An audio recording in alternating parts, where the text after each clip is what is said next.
The first dreadful winter at Plymouth Plantation is over. William Bradford recalled, "The spring now approaching, it pleased God the mortality began to cease amongst them, and the sick and lame recovered apace, which put as it were new life into them, though they had borne their sad affliction with much patience and contentedness, as I think any people could do."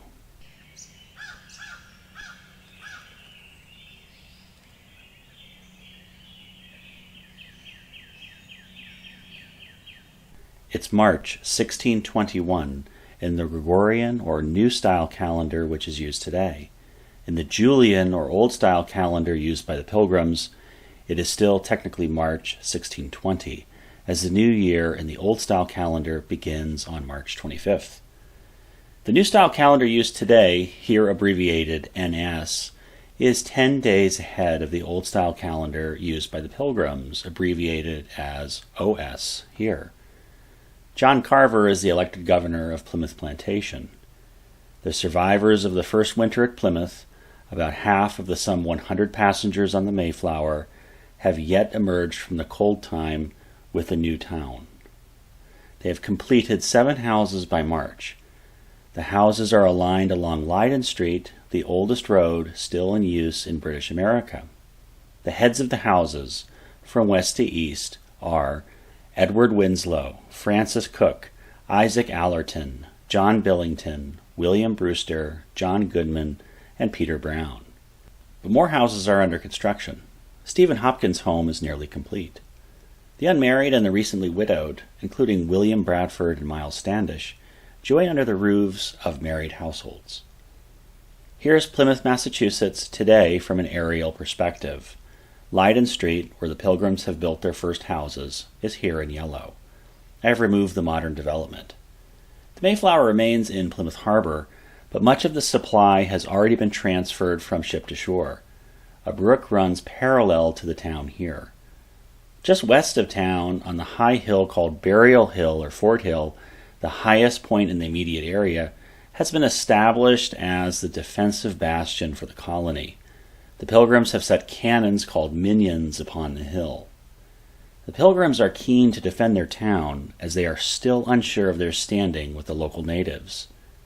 On March 16, 1620, in the Old Style calendar, but March 26, 1621, in the current New Style calendar, a strange occurrence transpires. A native comes out of the woods and walks right up to the English assembled at their rendezvous post. To everyone's astonishment, the Indian greets them in English.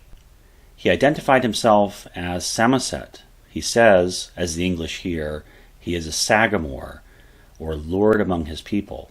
He explains that his homeland is 5 days' walking distance from Plymouth. Let's step back to explain this unusual situation. Samoset explained that he had known English fishermen in the north at Monchegan, or modern Monhegan Island, Maine. Samoset's interactions with English fishermen there, which were common enough that he knew the names of captains and shipmasters, provided him enough English to communicate now with the Pilgrims.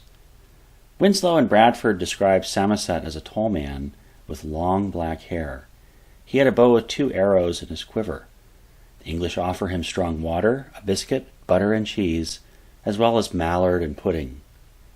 The Pilgrims are very interested in, and likely relieved to meet, Samoset. They learn that the natives call this harbor here Patuxet.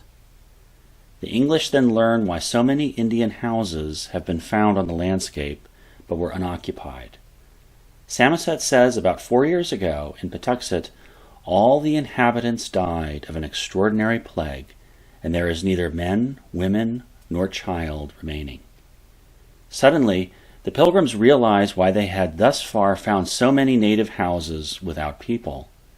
Thus, according to Samoset, the plague, possibly acquired from the fishermen, occurred 4 years previously, so in the year 1616 or 1617. We will take a wider regional view. Samoset provides more context to the native political landscape. There is a place to the west under the powerful leader Massasoit, a few days' walk from here. The locals to the Plymouth area, likely the ones who the Pilgrims have already encountered and skirmished with, are the Nauset people. Samoset explains that the Nauset have already had bad experiences with the English, and they are much incensed and provoked against the English. Samoset lodged that night at the house of Stephen Hopkins, a newly built home. The morning sun rises. March 17th. Samoset provides some more information before he leaves. The Nausets are the ones the Pilgrims had encountered earlier at Cape Cod, against whom they had already skirmished months before.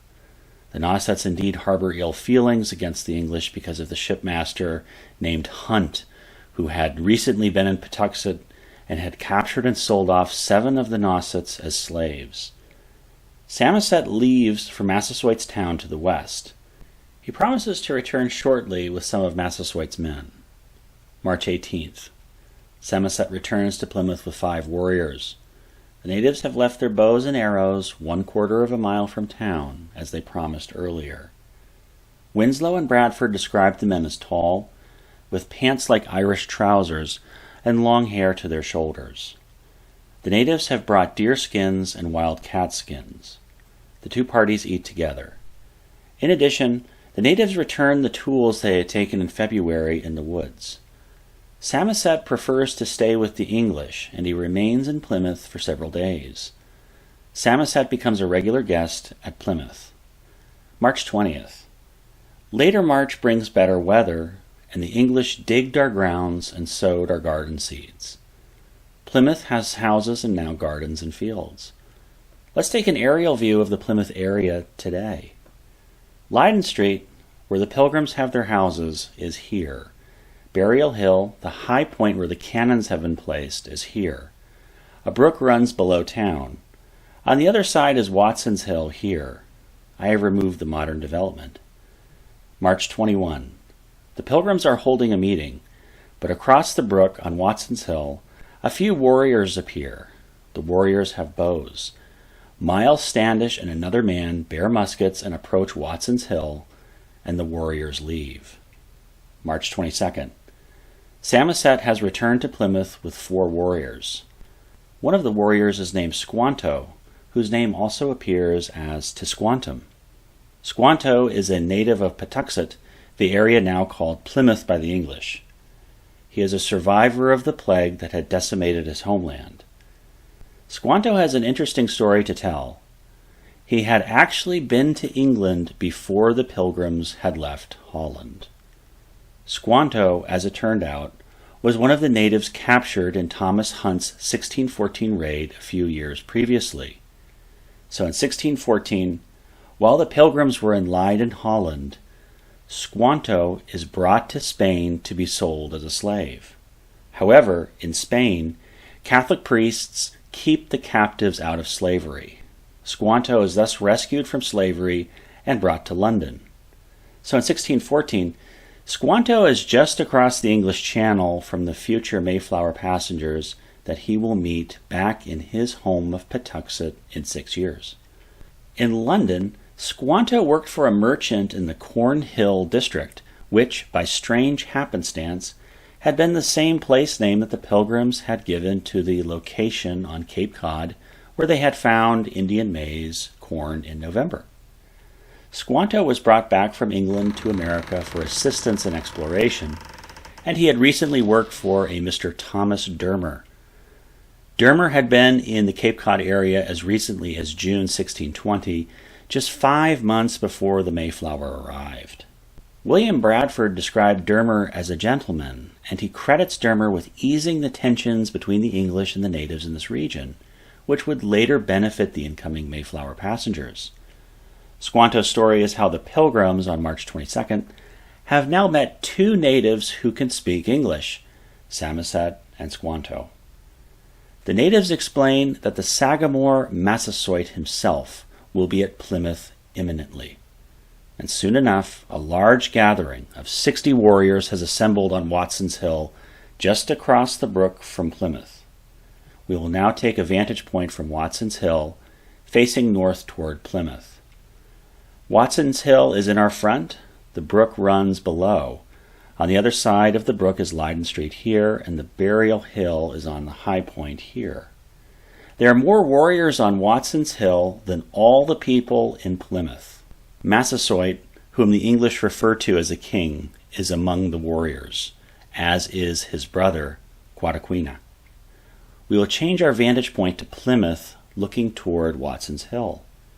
Back in Plymouth, the Pilgrims are unsure of the situation. They do not know if it is safe to bring Governor Carver over to meet Massasoit. But Squanto will act as an interpreter. Squanto ventures over to Massasoit's men on Watson's Hill. Squanto speaks with Massasoit's people. Soon Squanto returns to Plymouth. Squanto tells the English that Massasoit will parley with one man. Edward Winslow is selected. Winslow and Squanto go down to the brook and then up toward Massasoit's men on Watson's Hill. Winslow wears armor and carries his sword, yet he brings gifts for the Indian king and his brother, including a pair of knives, a copper chain with a jewel, an earring, as well as food and drink. Edward Winslow, ambassador for Governor Carver of Plymouth, meets with King Massasoit. Squanto serves as the interpreter. Winslow tells Massasoit that King James salutes him with words of love and peace, and did accept of him as his friend and ally. Massasoit would like to speak to Governor Carver. Now a complicated but apparently universal understanding is reached to ensure proper proceedings. Winslow will remain in the custody of Massasoit's brother, Quataquina, and in turn, Massasoit's men will lay down their bows. So Massasoit and some 20 unarmed warriors proceed down Watson's Hill toward Plymouth to meet Governor Carver. Miles Standish and about 6 musketeers meet Massasoit at the brook. There, 7 warriors agree to be held in custody. Both sides now have captives, Winslow being held in Watson's Hill and the 7 warriors being held at the brook. We can see that both sides understand this custom, which is apparently cross-cultural. Hostages are kept in custody by both parties to ensure that both parties follow proper protocol during the following proceedings between their respective leaders. Now proper talks can occur. Standish escorts Massasoit and his men up to Plymouth. Massasoit is brought to a house that is under construction, where a green rug has been set down. Governor Carver enters, and the 2 leaders meet. The meeting between Massasoit and Governor Carver is productive. Carver and Massasoit agree to the following terms: that neither he nor any of his should injure or do hurt to any of our people, and if any of his did hurt to any of ours, he should send the offender that we might punish him. That if any of our tools were taken away when our people were at work, he should cause them to be restored, and if ours did any harm to any of his, we would do the like to them. If any did unjustly war against him, we would aid him. If any did war against us, he should aid us.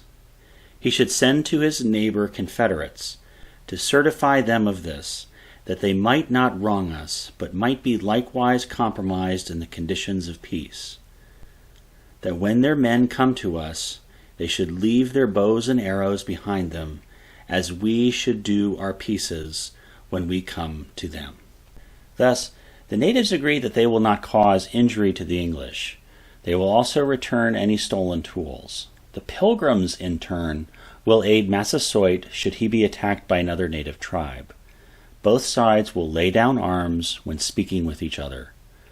The meeting has eased uncertainties. Governor Carver is comfortable enough now to follow Massasoit back down to the brook.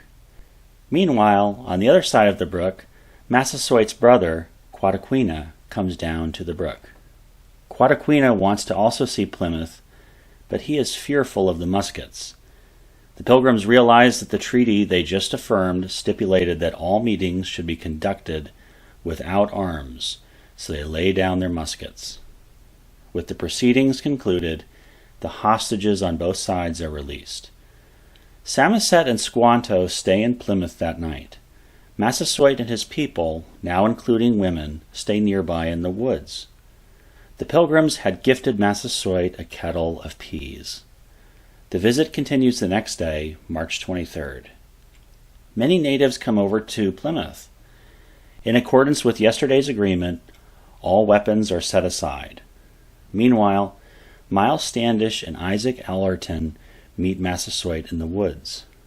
The Pilgrims learn that for the past few months, the natives had occasionally seen one or a few of the English alone in the woods at work or a fowling, but the Indians did not harm them because they had hoped for peace with the newcomers. On this day, Squanto exhibits his first wonder of food production. He goes down to a creek and, seemingly effortlessly, returns to Plymouth with a harvest of eels. The Pilgrims continue with their public business. They again choose John Carver as governor. March 25th marks the new year in the Old Style calendar used by the Pilgrims. Both the Old Style and New Style calendars are now in the year 1621. April 5th, 1621, the Mayflower unfurls her sails and begins her return trip to England. The sickness had abated, houses have been built, and peace has been established with Massasoit. The ship will now leave for England and report to its next errand. However, Mayflower crewman John Alden, a cooper from Southampton, decides to stay at Plymouth. The colony no longer has the Mayflower offshore, and the settlers must now farm and harvest their own food and supplies. It is April and the growing season has begun. The Pilgrims have switched their focus from explorers to farmers. Where in winter the Pilgrims had dug into the ground to bury so many of their dead, yet now in spring they plant corn seed into the ground. In April 1621, Squanto provides a critical lesson in agricultural science. The herring fish that are so abundant in the local waters can be set into soil with corn seeds. The fish provide nutrients to fertilize the corn. They plant English wheat and peas, but these crops do not take well in the native soil. So it is the native maize corn that will be the Pilgrims' primary crop. Bradford calls Squanto a special instrument sent of God for their good beyond their expectation. Bradford noted that Squanto directed them how to set their corn, where to take fish, and to procure other commodities. In April, Governor Carver comes out of his field feeling sick. He complained of a headache and he laid down. He died a few days later. The colony comes together to bury their governor. The men provide a salute, firing a volley of musket shot. William Bradford is chosen the new governor of Plymouth Plantation.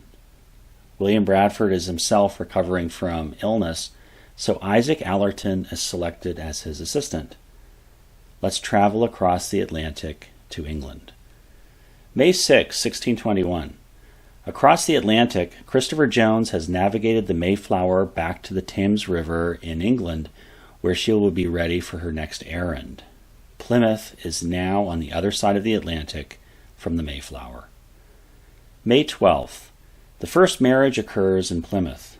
Despite the hardships and heartbreaks of the recent winter, marriage at Plymouth is necessary for the continuation of the colony.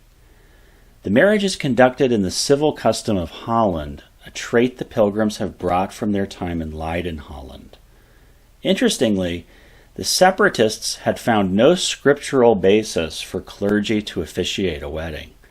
Thus, the civil magistrate conducts the wedding. By late spring, the Pilgrims have gained a new sense of the wider landscape in which they now inhabit. Massasoit is to the west, his people called the Patuxet tribe, on the north and eastern sides of Narragansett Bay. Edward Winslow does call the body of water here Narragansett Bay, a place name that has remained the same to this day. Wampanoag or Wampanoag is a term that you may also see for Massasoit's tribe, but I will use Patuxet as that's the term William Bradford and Edward Winslow heard when they spoke with Massasoit, which, in turn, the English then heard as Pakanokic. Massasoit and the Patuxets have a strong adversary, the Narragansett, who are on the western side of the bay. we can see how both the Pilgrims at Plymouth and the Patuxet can benefit from a stable peace with each other. On the one hand, Massasoit feels threatened by his powerful neighbors, the Narragansett, and on the other hand, Plymouth will need the Patuxet alliance if the Narragansett are indeed as powerful as Massasoit implies. There are also the Nauset along Cape Cod who are already angry at the English from Hunt's slave raids a few years prior. So, Plymouth has two potential adversaries, the Nauset and the Narragansett, so Massasoit and the Patuxet are a necessary ally. By now the Englishmen are learning native place names. They know the settlement they call Plymouth is Patuxet to the natives, and that Cape Cod is called Payomet. Winslow and Bradford hold Massasoit as the greatest commander among the natives near Plymouth. Thus, in June 1621, the Pilgrims are curious to meet their neighbors. Bradford and Winslow state that a trip to their neighbors was necessary to know where to find them if occasion served, as also to see their strength, discover the country, as well as to continue the league of peace and friendship between them and us. There are a few reasons for this desire to meet the natives in their own villages. First, Plymouth has been hosting many native guests, and the English are worried their corn supply may run short. So they want to develop formal relations with their nearest neighbors. The Pilgrims worry they may run out of corn if they continue to host so many native guests. Thus, Stephen Hopkins and Edward Winslow will go to Massasoit's homeland to the west. Squanto is needed to serve as an interpreter. The party will bring a coat made of red cotton as a present for the Indian king. The message the English diplomatic mission will bring to their native neighbors is this: that for as much as his subjects came often and without fear upon all occasions amongst us, so we were now come unto him, and in witness of the love and goodwill the English bear unto him, the governor hath sent him a coat, desiring that the peace and amity that was between them and us might be continued, not that we feared them, but because we intended not to injure any, desiring to live peaceably, and as with all men, so especially with them our nearest neighbors. Hopkins and Winslow are also bringing a copper chain for Massasoit. Massasoit can give this chain as a sign to his messenger to Plymouth, so that the English know this messenger comes from Massasoit. The Pilgrims also want to repay the Indians for the corn they took on Cape Cod in November. Finally, the Pilgrims want to exchange for different corn seed to test which corn works best in their soil. Now there is a discrepancy in the dates for the trip to Massasoit's village. In Winslow and Bradford's early work, called Mort's Relation, the trip begins on June 10th, while in the later work, Plymouth Plantation, Bradford recalls the trip had begun on July 2nd. Likely over time, one of these dates was miscopied and the error was repeated with further copies. However, June 10, 1621 was a Sabbath, and Edward Winslow and Stephen Hopkins would not set out on an adventure on a Sabbath Sunday. So Bradford's later date, July 2nd, which was a Monday, is probably the correct date. So we will put the start date for this trip at July 2nd. So on July 2nd, 1621, Stephen Hopkins, Edward Winslow, and Squanto leave Plymouth to meet Massasoit in his own village. The men are traveling west from Plymouth. Along the way, about a dozen native men, women, and children accompany the envoys. Squanto brings Hopkins and Winslow to the town of Namasket. Let's take a regional view. The native town of Namasket is in the vicinity of modern Middleborough, Massachusetts here, about 15 miles from Plymouth. The native town name Namasket survives today in the name of the nearby river, the Namasket River. Namasket is a town within the sphere of Massasoit's influence. In Namasket, the locals give Hopkins and Winslow a kind of cornbread they call mysium. Such interactions like here where the Pilgrims are given mysium cornbread, show how Native American maize is coming into English to describe Native American corn. The party also enjoys many shadfish, as well as boiled acorns. The villagers ask Winslow and Hopkins if they can shoot troublesome crows that are damaging their corn.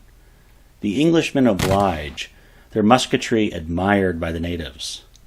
After spending some hours in Damascus, Squanto leads Winslow and Hopkins deeper into the landscape, traveling 8 miles westward toward the Pokanoket heartland. The party makes it to the Taunton River, and they encounter people from Damascus fishing for bass at a weir.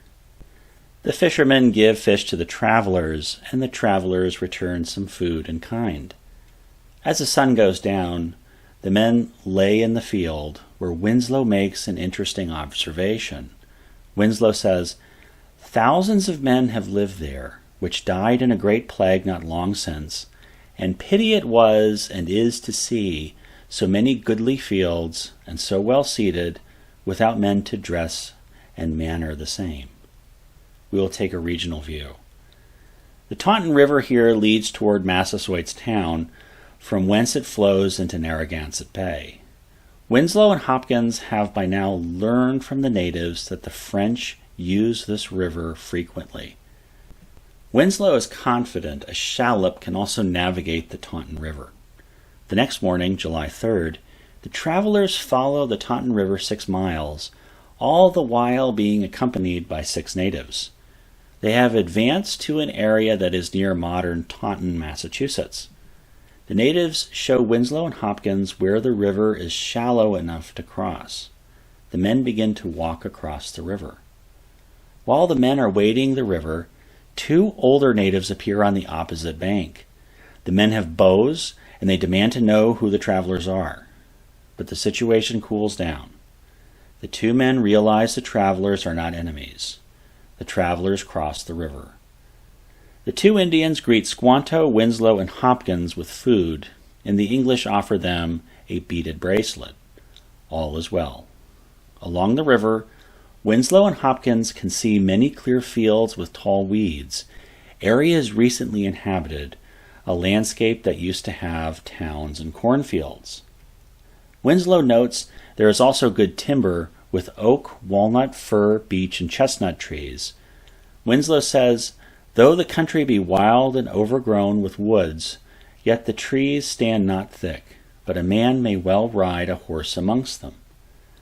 The Pilgrims are well aware that this is not a wilderness, but a recently inhabited landscape, once thick with people.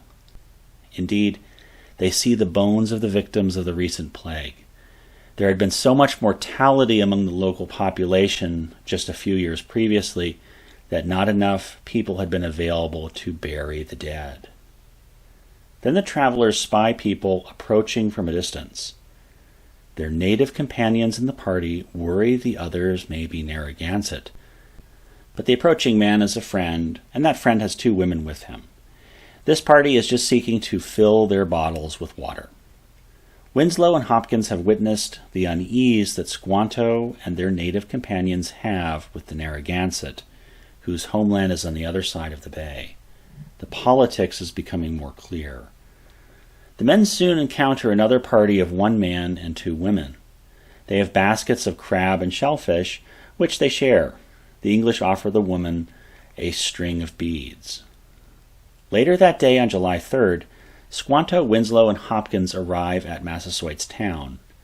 In Winslow's early account, he refers to this area as Pakanokik, and in Bradford's later account, the town itself is identified as Sowams. We will take a wider view. Squanto, Winslow, and Hopkins are in Sowams, the town of Massasoit. Sowams is in the area of modern Warren in Bristol County, Rhode Island. Sowams is 40 miles from Plymouth. It's now the 4th of July. Massasoit was not home when the Plymouth crew arrived, so the townspeople had sent for Massasoit. Squanto, Winslow, and Hopkins wait in the meantime.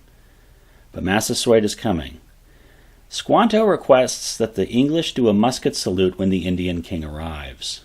Squanto has likely seen the English do musket salutes before in formal occasions. Winslow and Hopkins agree. A musket salute is appropriate. The men begin to load their muskets, but the women and children become terrified. Winslow and Hopkins place their weapons on the ground, and Squanto explains the musket salute custom to the townspeople. Soon Massasoit arrives, and Winslow and Hopkins salute him, discharging their weapons. Massasoit welcomes Squanto, Winslow, and Hopkins into his home. The travelers give him the red coat and copper chain. Massasoit's men are proud to see their king so decorated and honored by the English. Massasoit states that he will gladly continue the peace and friendship with Plymouth, and he will also help the English in their corn seed trials. He shares a pipe with the visitors, and the men discuss politics, talking about King James' status as a widower following the recent passing of Anne of Denmark. Massasoit tells the English that the French are siding with the Narragansett. Massasoit pledges his allegiance to King James I of England. So if we take a step back, we can see the wider context of Narragansett Bay in 1621. On the western side of the bay, the Narragansett, the ancient rivals of the Patuxet, have made allies with the French, who in turn are the ancient rivals of the English at Plymouth. Winslow and Hopkins learn that the Narragansett, the rivals to the Patuxet, are large in number, as the recent plague has not struck them. Thus, on the eastern side of the bay, Massasoit's Patuxet see the English as a counterbalance to their powerful Narragansett neighbors, as do the English see the Patuxet as a counterbalance to the French. From a regional political standpoint, the English need the Patuxet, and the Patuxet need the English. The travelers stay with Massasoit's family for the night. Thus, on the 4th of July, 1621, Squanto, Edward Winslow, and Stephen Hopkins were Massasoit's guests at Sowams, affirming peace with their Patuxet neighbors. July 5th. Word has gotten around that the English are at Sowams. Winslow says that native governors, or as his ear hears, Sachmies, are visiting. Sachmi is very close to the word sachem, the title often used for Algonquin leaders. The sachems want to see the musket fire. Again, the English oblige and fire their muskets at a mark. Massasoit brings fish for a meal. The men stay for another night. July 6th. It is a Friday. Winslow and Hopkins want to be back in Plymouth for Sabbath. Massasoit assigns Toka to guide the Englishmen back to Plymouth. About half a dozen Patuxet villagers come along on the return trip. The company travels from Sowams toward Damascus. The men arrive in Damascus in the stormy, wet, wee morning hours of Saturday, July 7th. The men refresh themselves in Damascus and then press on for Plymouth, though wet and weary, driven by a desire to be back home for the Sabbath the following day.